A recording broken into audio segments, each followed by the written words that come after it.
Here's a Yorkshire Childhood, Chapter 41, entitled Cruising. Josh was elated. He'd never been on a ship before.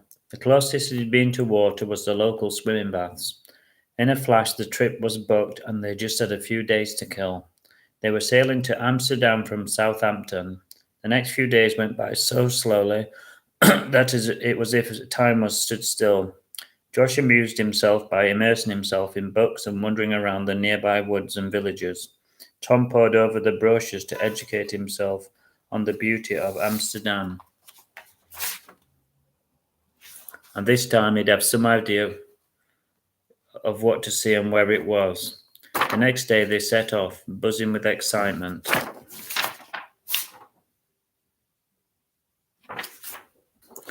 And when they saw the cruise ship, they couldn't believe their eyes. It looked as big and as magnificent as the Titanic. They were both thinking the same thing. I hope it don't sink, said Tom, and they both smiled as they were escorted onto the deck. This is amazing, Josh declared as he looked around, and it seemed to go on forever. There were shops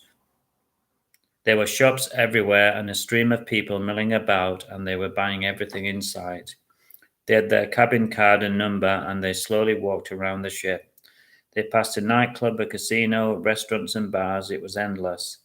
These suitcases are killing me, said Tom with a groan, and as they headed for the lift and pressed the button, they were packed in like sardines, and when the doors opened with a ping, they all fell out. Finally, after going the wrong way once, and Tom nearly losing his temper, they found their room. They slid the card and they were inside. It was clean and spacious with twin beds, and when Josh opened the curtains, he was surprised to see the rolling sea in front of him. It was so different from a regular day, it was almost surreal. Josh bounced on the bed and declared, "This is a real adventure, Dad," and it was. Tom took charge of the unpacking, and before they knew it, it was time for lunch. As they set out into the corridor, the ship started rumbling and shaking. "What's that?" said Josh, momentarily frightened.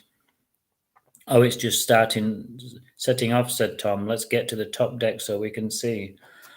After a bit of towing and froing, the lift arrived, and they watched as the ship slowly moved away from the coast. It became smaller and smaller, and then all they could see was the sea.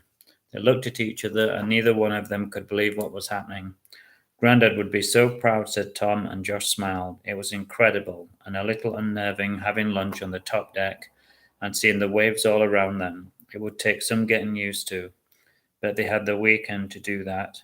It was strange being surrounded by so many people when they were just used to each other.